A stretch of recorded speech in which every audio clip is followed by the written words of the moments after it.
The views, thoughts, and opinions expressed in the podcast belong solely to the hosts and not the host's past, present, or future employers.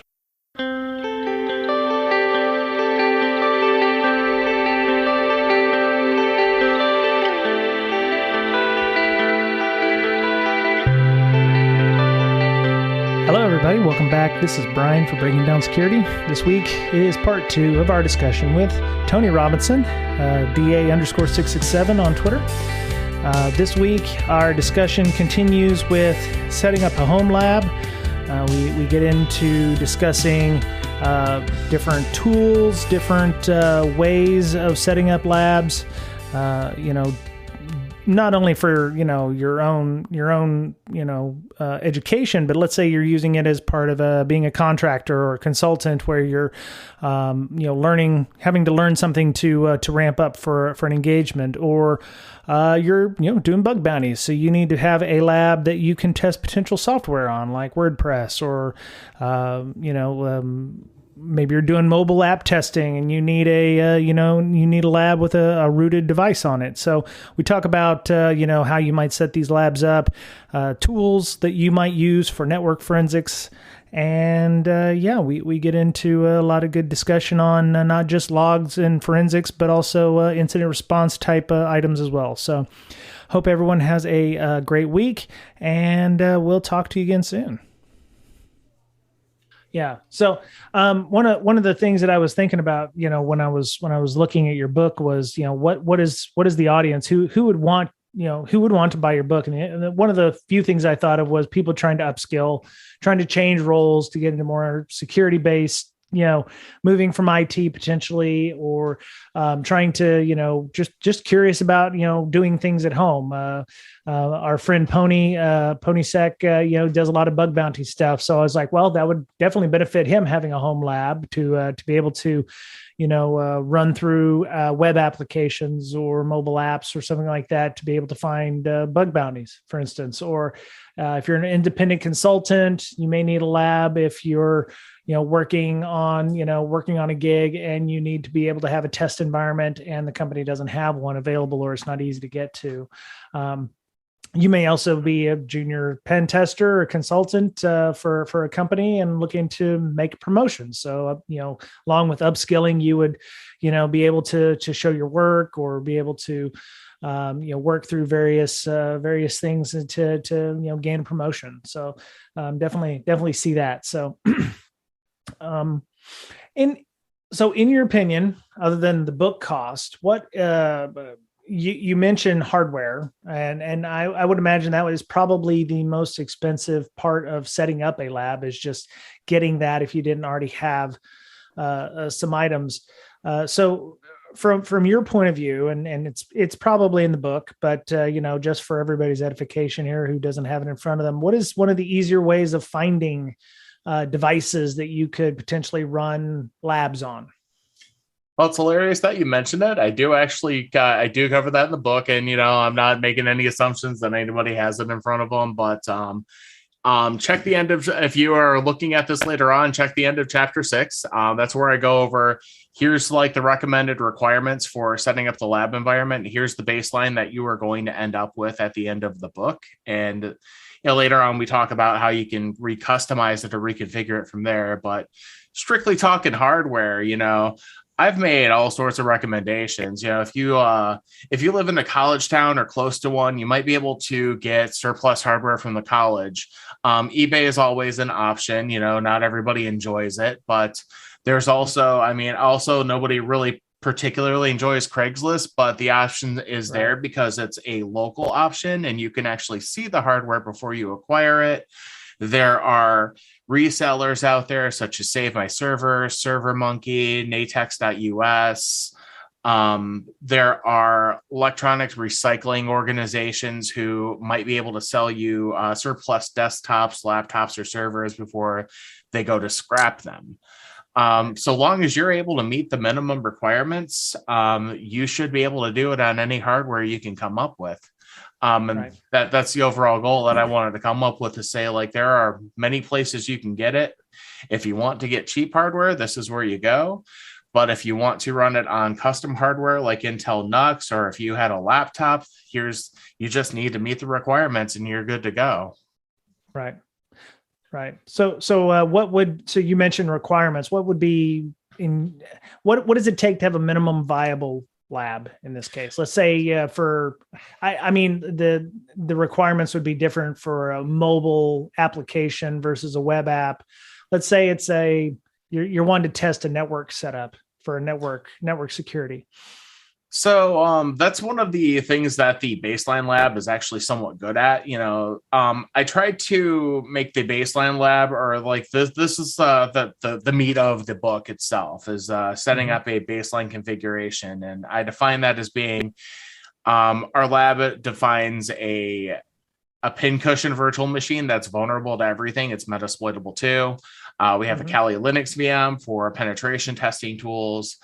There's a system on the network that I have students either configure Snort or Suricata, Snort 3 or Suricata, and have that set up as a inline packet sniffing bridge. So that's what we would call a fail-close bridge. You can turn that off and it instantly drops connectivity between a set of network segments. So you can instantly segment off a network if you think something's going wrong with it, or if you want to isolate it immediately without, risking any other issues coming up.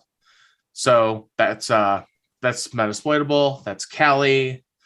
That's the Snort Suricata virtual machine. We have another virtual machine that is dedicated to running Splunk or another SIM of your choice.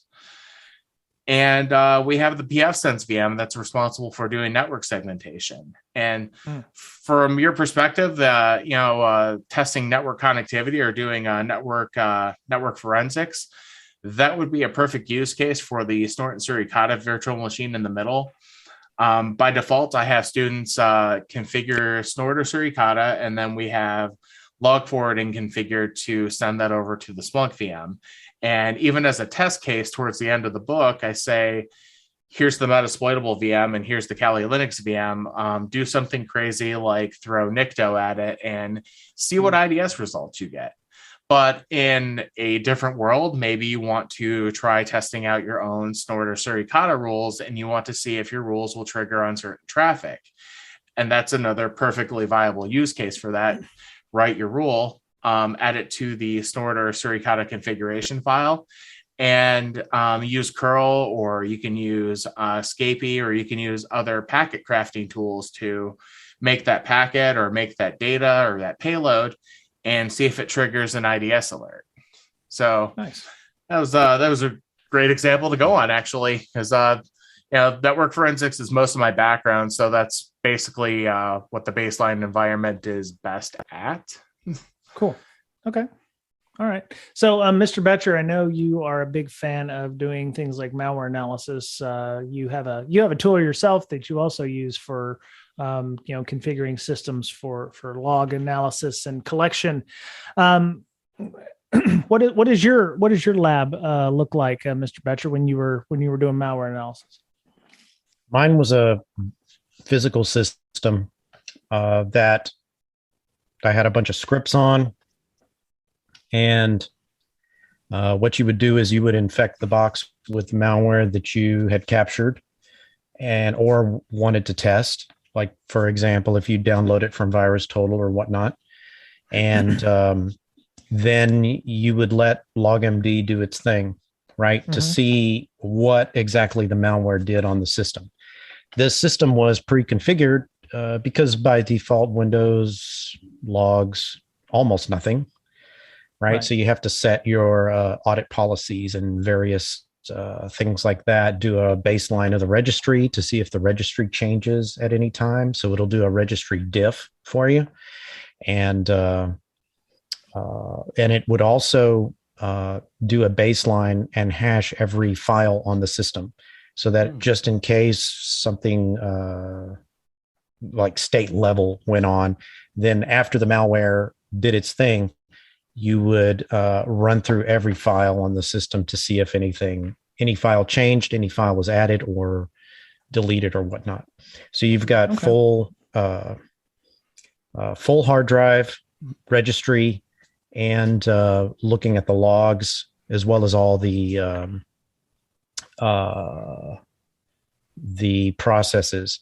It would do a static and dynamic process analysis. Right. So yeah, it would hit all the key things there. Okay. So we're not rich like you, Mr. Betcher. So would you run anything like a sandbox or anything on that box, or multiple VMs, or you're just one box, one infection? How would you collect the artifacts on an already infected box? Would you have it in an internal environment like what Tony has that would collect that data off the device itself, or how do you get forensics on an already infected device in that respect? Typically, it's in the logs. Yeah, I would have a different hard drive to collect all the data. And yeah, okay. If the box was infected, then I would collect all the data that I had. I could de-infect it at that point because I knew where the malware was, what it was communicating with. So I would kill the processes that the malware was, and then I could do whatever I wanted, reinfect it if I needed to, or restart the process, that sort of thing. Okay. All right. So Tony, that's definitely one way of doing it. Being completely, physical. You're speaking more towards the virtual side. So you're, what was your specific, VM type system of choice? Did you use VirtualBox? You mentioned VMware Fusion earlier in your story, but are there any ones that you specifically, think are good for starters of their home labs?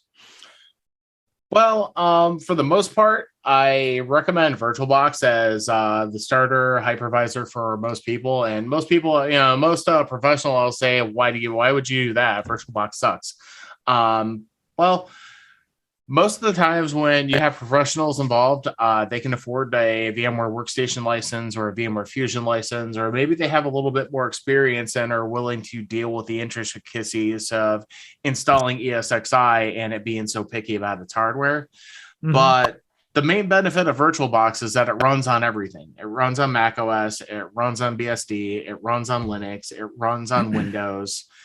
And for the most part, people have told me that it has issues with crashing, but either I've been extremely lucky or I have incredibly stable hardware, because in the, 4 or 5 years that I've been writing and rewriting all this material, I've had maybe one virtual machine pull a guru meditation, which is VirtualBox's slang for the VM crashed and I couldn't save it.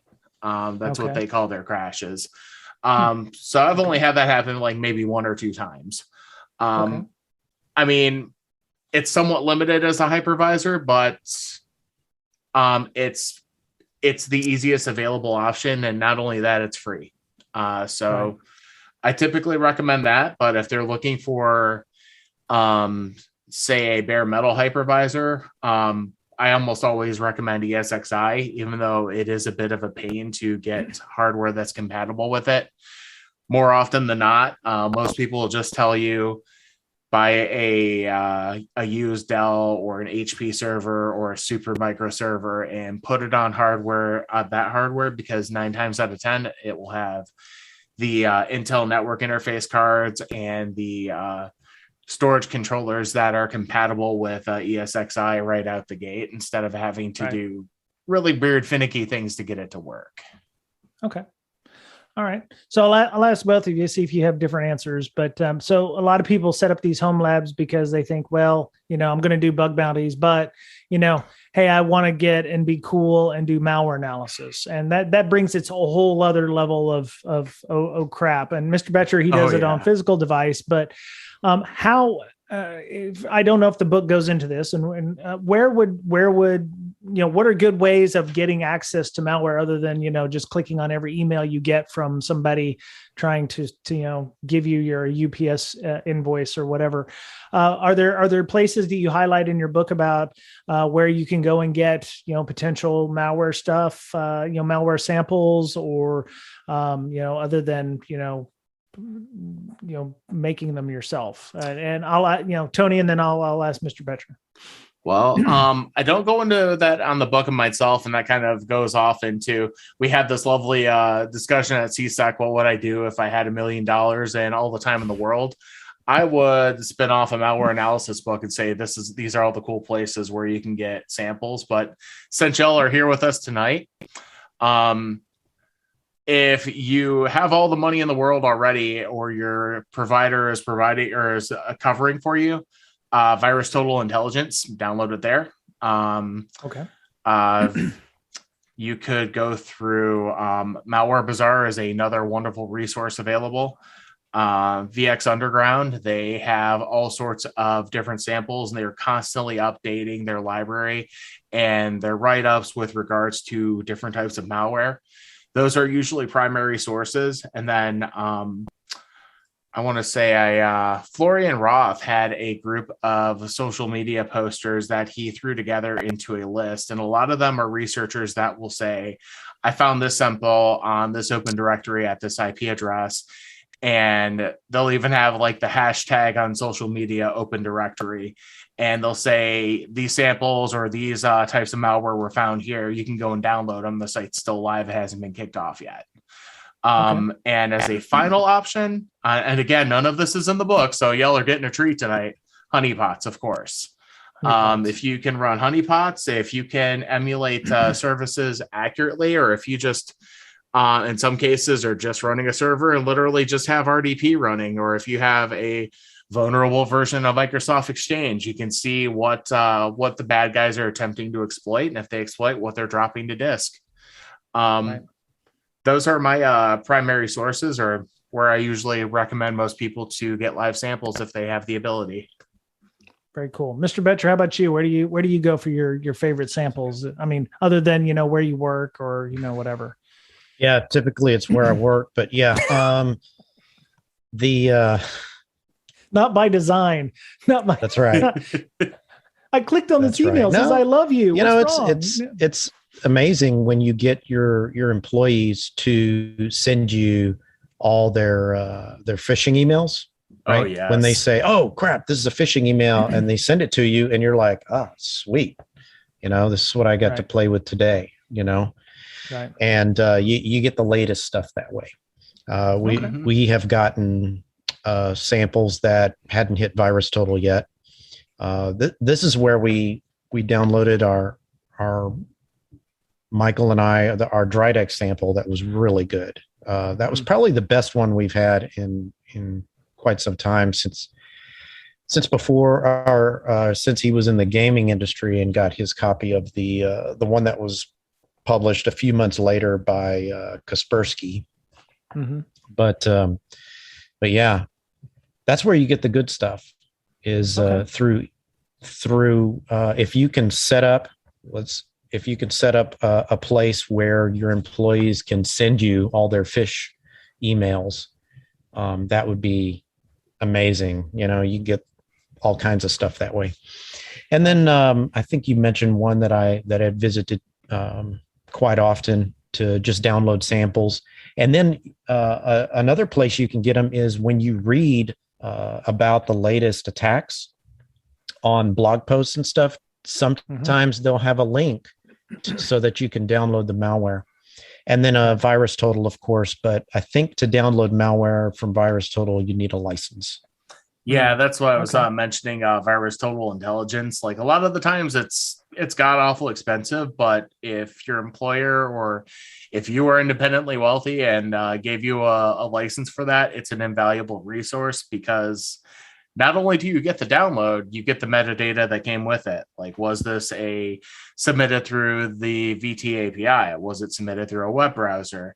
What country did it come from? What was the first date it was submitted? What was the last date it was submitted? So you might get ideas as to whether or not this is an active campaign, a campaign that's just firing up, or one that's been around for a long time. So, I mean, it's an expensive resource, but in this case, you sort of get what you pay for. Right. Okay. One that I actually like, I tend to follow people on Twitter. Malware_traffic is a decent Oh my God, Brad Twitter Duncan. I handle. can't believe I forgot him. He is amazing. As a matter of fact, he is one that I do recommend in the book if you're looking for starting exercises, because he lines up everything. He has a bunch of those training exercises. And then for his actual reports, here's the PCAP, here's the sample, here's all of the other stuff that got dropped to disk, here's everything that it does. And I'm just like, you're doing this for free? You've been doing this for years, man. This is great. Yeah, 2 days ago, I just posted a link in our show notes to that. He's talking about, CACbot or QBot infection with Cobalt Strike, doing reconnaissance activity with Bloodhound, IOCs with links. So he puts, screenshots along with, screenshots of the tripwire along with URLs, sometimes where you can just download the exe.gif.jpeg.pdfs or whatever the hell it is, and then a PCAP of that file. So there's a link. All Unit 42 also looks like another good place. Another Unit 42_intel. Is another good Twitter handle that I tend to follow. I add those links when I see them coming across to our Threat Intel channel. And we have a couple of folks on our Threat Intel channel, Riot and Exempt, and those in our Slack that also will tend to say, okay, here's a malicious link to something that is available. We do put out disclaimers that that's actual shite, so do not download that and look at it on your work computers, for instance. So yeah, there's definitely a multitude of places just for malware analysis to go to. Tony, you mentioned honeypots, which is a great thing. So you're going to set this lab up, and it's like, I was asking what the goal was here. And I guess that's another thing. It'd be like, I want to set up a honeypot because, I have this old version of Exchange 5.5 and I want to expose it to the internet because I want people to attack it and I can, monitor that stuff. How do you protect yourself from being infected as well? What are some of the ways to manage ingress and egress so that you're not because your home lab is typically in your home, which normally has a flat environment. So the last thing you want to do is infect, your Roku box or all your IoT devices or what have you. So how do you yourself keep yourself from being infected in the greater network? Well, that's one of the big things that I took a look at when I was designing the baseline lab environment. That's why there's both the pfSense firewall that handles like the core network traffic, the segmentation, network services, all of the traditional stuff that you'd expect on a firewall. But that's also why there are these segments that are kind of tied together or bridged through that Snort or Suricata virtual machine that I mentioned earlier as well. The idea is that also in chapter 6, there's like a whole network diagram that kind of lays this out, but there are two network segments that are bridged together through that Snort and Suricata VM, IPS1 and IPS2. The idea in the baseline lab is that you would put the Kali Linux virtual machine on IPS1, that network segment, and then on the secondary IPS2 network segment is where the Metasploitable VM would be. And as a part of like testing it out and making sure that it works, in addition to getting your IDS alerts, I tell the students, turn off the Snort or the Suricata service, or just unplug or turn on or power off the virtual machine, see if you can still connect to it, and giving them, this is what fail close networking is. If this system isn't up, the network segment where you would have the Metasploitable VM can't talk to anything. And then on top of that, you have these really hard or solid pfSense firewall rules that say you're not allowed to talk to any other RFC 1918 addresses. You're only allowed to communicate outbound on these ports. You're only allowed to talk to the pfSense VM if you want DNS, if you want DHCP, or if you want NTP services. You're not allowed to talk to anything else in any of the other network segments or on the network that it's attached to. So I was really, really meticulous about those rules and tried to design it to kind of make it as safe as possible. We all work in security and we all know that there's nothing that is 100% safe. And I always make sure to, tell the students, be extremely careful when you're doing this. If you notice anything going wrong, don't be afraid to rip the power immediately. It's better to be safe than sorry. Right. So that's kind of how I go about it, is I very heavily rely on both that fail close networking and the firewall to cover security gaps and make sure that things stay inside that network. And that IPS2 network where I was saying, the Metasploitable 2 virtual machine, that would be where, instead of maybe running Metasploitable 2, that would be where you would be running your Windows Server trials, or where you'd be running your virtual machines that you got from modern.ie, or your boot to root virtual machines. That's the stuff that you want to interact with in your lab environment, but you don't want to have touching anything else outside of your networks, right? Or outside of your virtual networks. So and I think that's the whole concept there.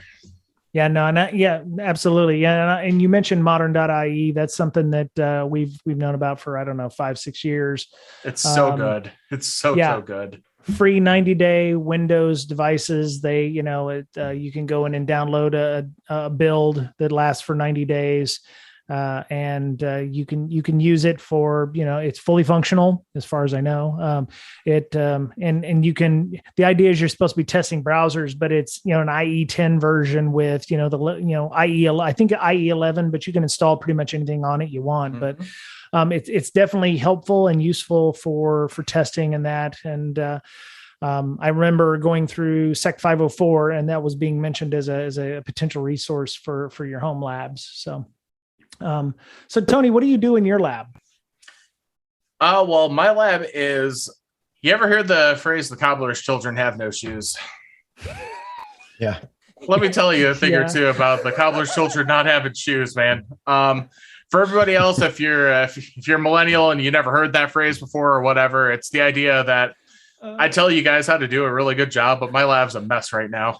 And that's because I've got reproductions of this lab environment across 5 different hypervisors on 3 different sets of hardware. Let me just tell you what my lab looks like right now. I'm vastly outnumbered by the machines, guys.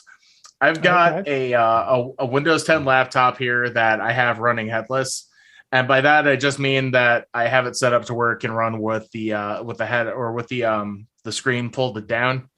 That's running my Hyper-V virtual machines, most of my VirtualBox virtual machines. Any hypervisor that's running on Windows that the book covers, I ran it on that.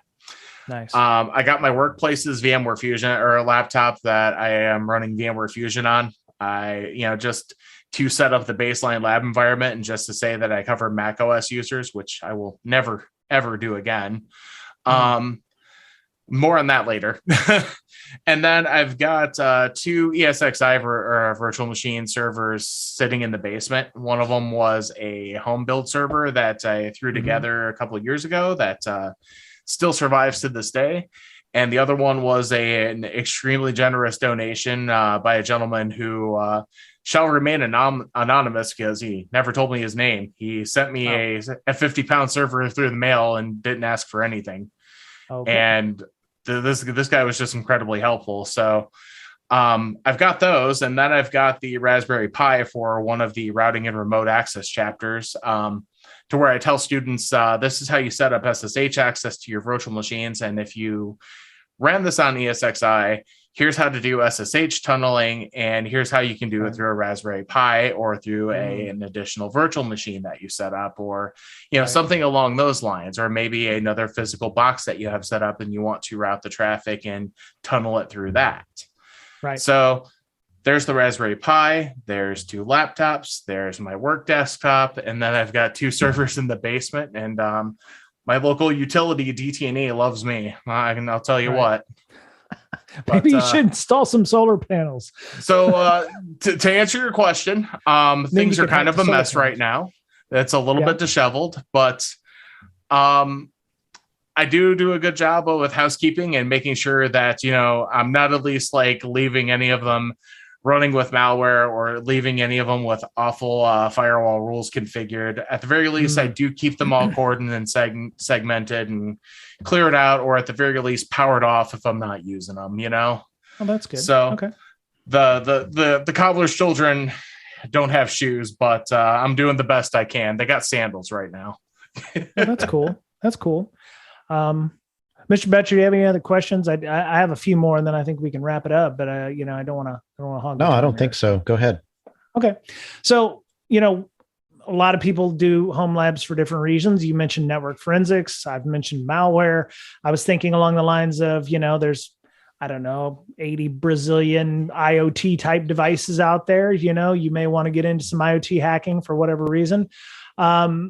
Do you have tools like soldering irons or oscilloscopes or, tools that would allow you to do, say, JTAG re-implementation on a device, or have any cell phones that you might do mobile app testing on, for instance, that are rooted? So I'll be honest with you, and I'll say that most of that stuff falls outside of my wheelhouse. I have a fascination with hardware hacking. And most people I see do write-ups for various IoT devices and or routers, from various vendors. Whenever I see them, I pulled down the latest firmware update. I managed to analyze it. I figured out how they had it compressed, how they had it configured, and I mounted the file system and found out that they're running an ancient version of mini HTTPD or something, and figured out how they can exploit the system. I always find those write-ups fascinating, but in terms of, getting JTAG headers and figuring out how to dump firmware, how to hardware hacking in general is outside of my wheelhouse. I don't have the experience to do it, but if you have firmware images, the lab is just as well set up to analyze firmware images as it would be for, say, malware. It's kind of the same thing. You have right. I know that sounds weird to say, but it's an unusual file. It's an unusual format, and you're trying to figure out what the functionality is at a core level. They're somewhat similar. That's a bit of a stretch, but it's capable of doing those things. But as far as my skill set's concerned, I'm not going to be taking soldering irons to anything unless it's burning myself these days, Okay. Yeah, no, I was just wondering, and you don't necessarily have to have those devices. I was just thinking along the lines of, because when I was, so way back in the day, some of you were not even born then, I was trying to attempt to become a CCNA, a Cisco certified network admin. So, oh, hey, I got that. I tried. I think I went through a night course when I was in the Navy, which shows you how long ago it was. And they were like, well, you just have to buy this, 5, Cisco 1500, series routers, and, put them all together and run the OSPF and the router rips and all that stuff. And I was like, there's got to be a cheaper way. So I found this program called GNS3, which is actually still out there and being run. Graphical Networks. It's Graphical Network service something. Anyway, it will load firmware up for you, run kind of like in a hypervisor. I believe it uses VirtualBox or Box, BOCHS, whichever, and emulate firmware routers, and you can actually use it in coordination with VirtualBox to route traffic between VMs. I've actually seen many how-tos on how to do that. And it's not hard to find ISOs of firmware online. I won't tell you how to Google dork that, but you can definitely Google dork that and find ISOs of various router firmwares. Not hard. But yeah, I was just thinking along the lines of, if somebody wanted to do that. I know that there are numerous, how-tos out there, but I just wondered what kind of specific toolings you have in your environment. I'm sure you're a big fan of Wireshark and those as well when you're doing network analysis and forensics. For the most part, Wireshark is one of my favorite network forensics tools. Occasionally, once in a good while, I'll use forgot what was it, T-Shark. T-Shark is the text-based interface. One of the more interesting things I used to do when I worked in a SOC was we would get IDS alerts frequently for BitTorrent downloads, and we used to get DMCA notices from companies all over the place. Right. So a really fun thing is that when you get snort alerts and you enable packet logging for that alert, the part of the alert that triggers, they download the packet that includes the hash ID for the torrent. And the hash ID for the torrent is basically a SHA-256 of the file you're trying to download or the name of the torrent. So I used to tell when I was working with SourceFire gear, or I was working with my network gear, I'd say, download all of these. I want to see all the packets. I want you to rip them through T-Shark. I want you to pull out the hash ID, give me all of the hashes, and then I would just one by one go through Google and figure out which IP address on the internal network was downloading this and what the torrent actually was. And like 9 times out of 10, it was stuff like CW's The Flash, or it would be like Batman versus Superman or something like that. And I'd just be like, man, you guys must be killing time. This must be this must be like the guard post or something. They must be killing like time for the night shift or something. It's like, a lot of the times, like everybody goes immediately towards they're going towards the adult content, aren't they? It's like you're downloading. No, not surprisingly not. No, they just want to kill time watching other stuff that shouldn't be pirated. Right. But that's like a perfect example of some of the crazy stuff that T-Shark's really good at, is like piping through those packets and just saying, I want these headers, I want these fields, and pull all of that out. Obviously I'm a big fan of both Snort and Suricata. A lot of my background is in network forensics, and I kind of realized that saying that you're a fan of these tools in this day and age is kind of pointless, because everything uses SSL. It's getting much harder to find traffic that is plain text. But at the same time, you still get information about what type of applications are going over the wire. A lot of these IDS suites also include something similar to NetFlow records. You get HTTP request data. You get, kind of like a correlation to figure out what kind of app it is. You might get additional like contextual data for like protocol headers, like that might tell you that this was an SSH2 connection, or that this might have been a connection from an SSH client that's trying to automatically brute force you. I've seen that with Honeypots before, where like they're doing the handshake, and it'll tell you that this was libSSH, and anytime you see libSSH, it's a part of a brute force suite. But those are still useful things that NSM tools can tell you. And I just overall enjoy the experience of trying to figure out, well, what's causing this communication, and then trying to get on the client side and pull any kind of host records or any kind of host data we can get from that IP address at that point. It's kind of all a big puzzle to me. Network Miner is another fun one. If you play with Wireshark a lot, I'd recommend giving Network Miner a go. It kind of automates all of the same things that Wireshark does.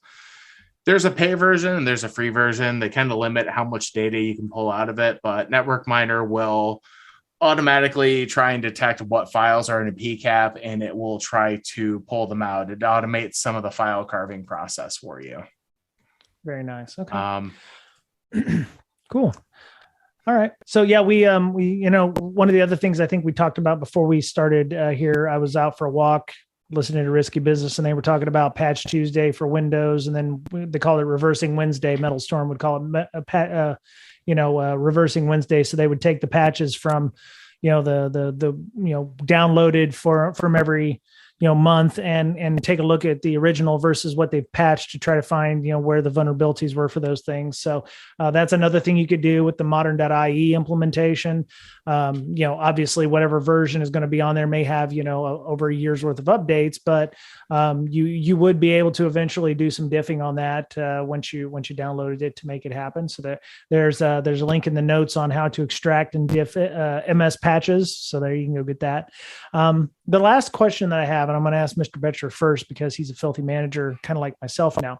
Mr. Betcher, you just started a new position. We won't talk about where, but congratulations, sir. So you're building out a team.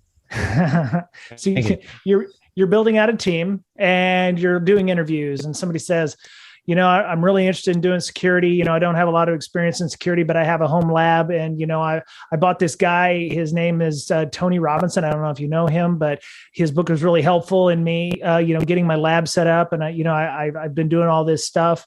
And so for you as a person who would be hired, oh, look, he's all blushing over here.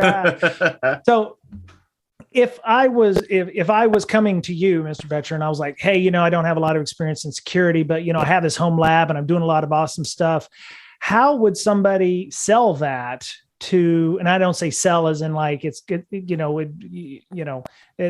there's no value in making a home lab, but proving that that I know what I'm doing because I've, done the necessary, I'm doing all this stuff on the side. Obviously I'm hungry and, I love security. I want to do this. For you as a hiring manager, what would you need to see from me to kind of, get that next level? And he's like, hey, you know what? He really knows what he's talking about. He's able to do what's necessary. And he really has the fire in their belly for security. Yeah, I would start poking and prodding as to, what they were trying to do, how much they got into it, and how much passion they have for security. Like if they built this lab on a Windows system, what were they trying to do? What were they looking for? What was their goal? Right? Were they just building it to build it so they could have something to put on their resume, or were they actually generally interested in what did they learn, right, by building it, and what are some of the goals that they achieved? Right. Yeah. So it's not really one thing I'm looking for, but if they can answer questions related to what they built, right, and what they were trying to accomplish. Metasploitable. Okay. Did you hack that using Metasploit, and what name like 4 or 5 different attacks that you used, and that sort of thing. Right. Okay. All right. So Tony, I'm trying to use this as, I'm trying to get hired. So, trying to build my case for, I want to do this. If I was to ask you this question, hey, I'm trying to get an infosec. I bought your book. It's really awesome. Thank you for making it. What are some of the tips that, me as a budding infosecian type person, say I come from IT, or, I'm in compliance and I really want to do more pen testing because, I saw the movie Black Hat and, I'm all in on Mr. Robot. So I want to be a pen tester. What does the home lab, what can I do in my home lab, and how can I showcase the talents and the things that I've learned in the home lab that would give me a leg up in a potential, junior position, or a SOC analyst, or, incident response, person? Well, kind of to play on Mr. Vetcher's scenario, it's kind of the same thing here. The first thing I would say is like if they are that excited about Mr. Robot or Black Hat or any of that, like, are you absolutely sure you want to do this? I would be the first to tell them, like, pen testing isn't all hacking the Gibson. It's a lot of report writing. It's a lot of meeting with customers. It's a lot of being personable, as it is with data forensics and incident response. And in some cases, malware analysis. You have to be willing to submit reports and say, this is the threat that you're facing, so getting that all out of the way, which, all of us are familiar with that, but getting all of that out of the way, it's okay. You've managed to set up the baseline lab environment. And I've even gone so far as to say, if you want to bootstrap a malware analysis lab or a pen testing lab, or if you wanted to get further into ops and IT spaces and maybe play around with containers, or maybe play around with tools like Ansible or SaltStack or things like that, I've recommended resources for those.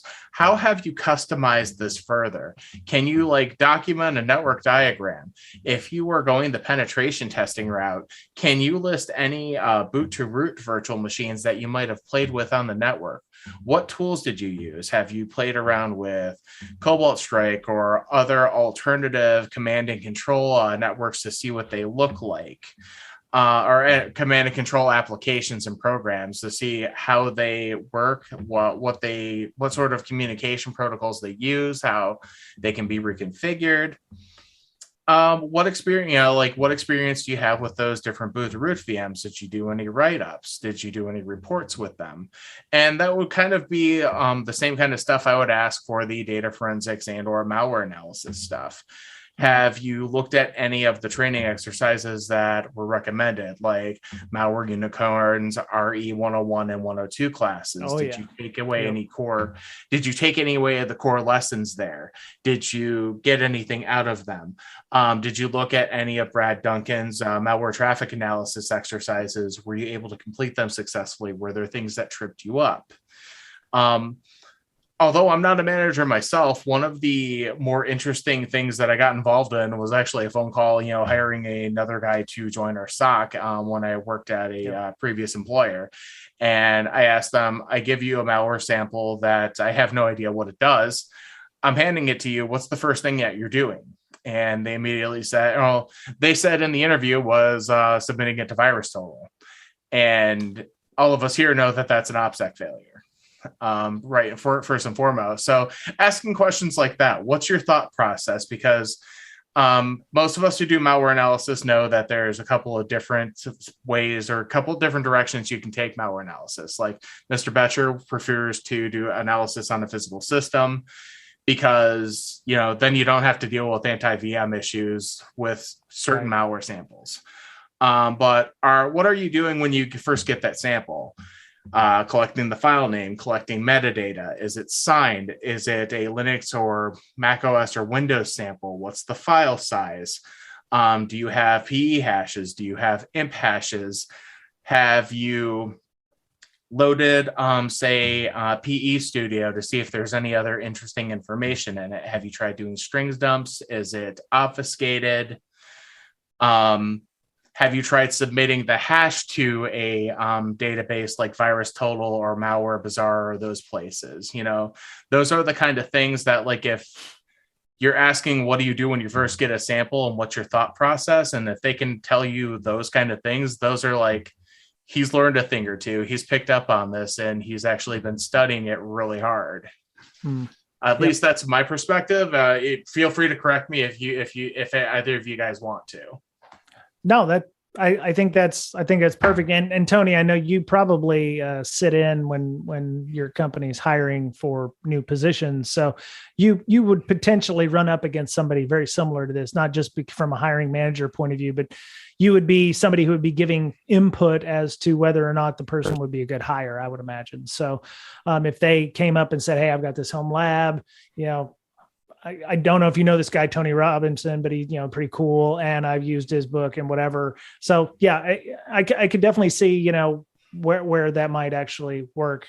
I would also suggest that they do OPSEC on whoever they're interviewing with. That way they have some potential common ground, or they know, oh, it's that Tony Robinson, who wrote that book. So he may actually know what he's talking about, and not just, so yeah. I will say, it's not to toot my own horn. I hate doing that. It kind of feels weird to me, but like whenever I hear from, I've heard from a couple of different individuals through social media, they'll reach out to me as like, hey, I got my job and I want you to know that your book had a lot to do with that. I did a lot of training to get here, or I talked about the book and I talked about how I customized my lab. And a couple of weeks later, I got my training, and I'm usually first to tell them, like, my book didn't get you anywhere. You did that on your own. But that's cool. Really happy that you managed to get there, and I'm really thankful that that it's coming in handy for the community. Because I didn't write the book to get rich.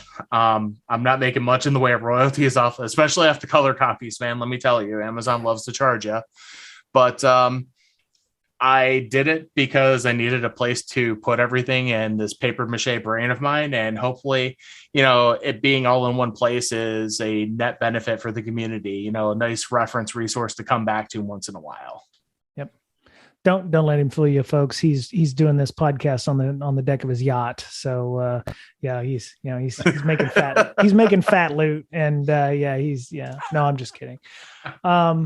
I don't have anything else. I do appreciate your time. We are so far over. I almost assume we're going to make this a 3-parter, sadly, because there's just so much great content here. Before we go, I just want to get your contact information. Tony, how would people find you online if they wanted to reach out and give you kudos about the book or feedback, or hopefully it's all positive? How would they find you? Well, as far as the book is concerned, if you picked it up through LeanPub, I think there is an email the author option on LeanPub that you can send feedback to me. It actually will say a reader had this to say about me, and then I can choose to reply back to that, and talk to you directly. My social media handle is DA_667 on Twitter. I am extremely too active on there.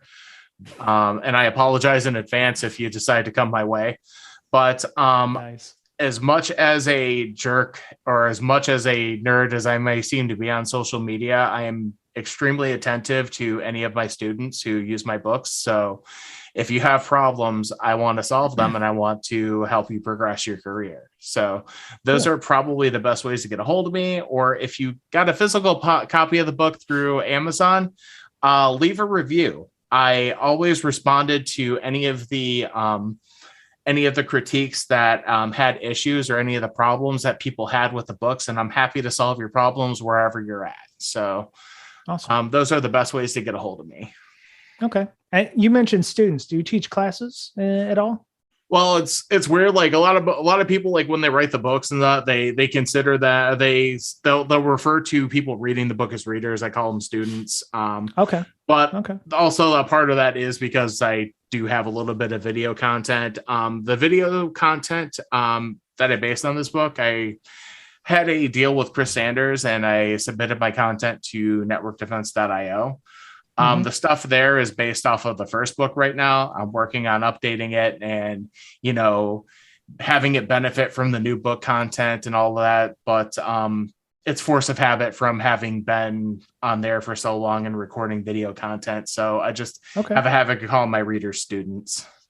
Fantastic. Okay. So networkdefense.io is where you can find some videos. And of course, Chris Sanders has got some excellent. If my stuff is outdated, for the love of God, Chris Sanders' work is amazing. All of the other people who have submitted stuff there's a lovely class on Sigma. There is there are quite a few classes, the threat hunting course, I want to say, I forgot what the other one was that I took, but I'm starting to sound like a commercial and I'm already an instructor there. So I don't want you to think that I'm trying to sell you anything. So if you have half a mind to do any of that stuff or see those classes, they're all amazing. Just give it a look. If the stuff that I made out there isn't to your tastes, there's plenty of other stuff out there. Awesome. Okay, cool. Thank you. And of course, they can find you on Twitter. I know you, I've been following you for several years now. You always have some good content on there. So they can go check you out over there. So thank you for in advance. I am so sorry in advance. No, I appreciate it. And I do appreciate your time being taken out here for both coming to my local meetup here virtually and coming on the podcast. So I appreciate your time. I'm happy to be here and I'm thankful for the time to be able to talk about this. It's been a wonderful experience, guys. Awesome. And I know that it's almost midnight there. So if you do need to drop off, I'm just going to say our goodbyes and go on. But we'll keep an eye out for other updates for DA667 on Twitter. So cool. All right, gentlemen. Well, thank you very much for your time, and we'll look forward to seeing you guys soon. Okay. All right. See you later, Tony. All right. Take Bye. care. All right. Later. All right. So, Mr. Betcher, tell us about LogMD before we go. Well, as mentioned before, LogMD is a malicious discovery tool for Windows systems. I use it in my lab. It's the primary tool there that I use to figure out what malware did and how it did it. And so you can look more about it at log-md.com. Very cool. All right. And you're on Twitter at Betcherpwned, BOETTCHERPWNED. You got it. Yep. Ms. Berlin, of course, you can find her on Twitter at InfoSister, INFOSYSTIR. She has a couple of things going on because it's Mental Health Awareness Month and Suicide Prevention Month. We are definitely wanting to highlight Hackers Health, which is her nonprofit that she works with some other folks in the infosec community to do workshops, destigmatizing and bringing awareness to mental health issues. You can find her Twitter for that on Hackers Health on Twitter. And she also does tabletop exercises for organizations. So if you're interested in checking that out, you can go to InfoSec Roleplay and, get your company to do an InfoSec role-playing game, very similar to Clerics and Caverns, very similar company out there, denizens and demons is whatever's with all the roll 20s and die 20s and all that stuff, and broadswords and stuff. So yeah, I'm failing miserably at that at the analogies there. I think everybody understands what that's about. Appreciate the need for awareness of mental health, and glad that Ms. Berlin is bringing awareness to that to our community. Breaksec on Twitter is our official podcast, and you can follow me at Brian Break on Twitter as well. We have a nonprofit education foundation that our podcast and our local meetup is under CSEC East, and so I am the president of that, and I also co-organize InfoSec Campout, which is another conference that we're doing on a yearly basis. We're still working. We already have all the venue for that, so we're working on workshops and items. So if you have an idea for a workshop, 26 through 28 of August 2022, we might want to talk to you. We can guarantee you a camping spot. You can come and hang out with us outdoors, and enjoy the great outdoors, and show people how to hack things, or talk about whatever it is you'd like to talk about. So InfoSec Campout is that on Twitter. So I think that's it. Thank you to our Patreon supporters. I do appreciate you. We are working on some ways to make supporting our show and our educational initiatives and our conferences a little more appealing to our Patreon users. I'm actually looking at doing a Discord with specific channels for our Patreon users. Content where like you get early access to all the interviews and other content like that. So if anybody from our Patreon has ideas, I'd love to hear them, and we'll see what we can do to make that a thing. So thank you to our Patreon supporters for the monetary efforts for Zoom domain hosting in front registration and paying for community creation, which Mr. Betcher and I and Ms. Berlin do quite a bit of. So I appreciate the vote of confidence from those folks. BreakingSecurity.com is our website. So if you're looking for almost 400 episodes of content and plenty of CPEs out there if you need them for your certifications, those are available. So I think that's it for this week. Have a great week. Be kind to one another. Stay bundled up and masked up, and go get your vaccinations, please, and wash your hands, you nasties, and take care of yourself. Because as we always say here, you're the only you have. And we'll talk to you again soon. Bye-bye.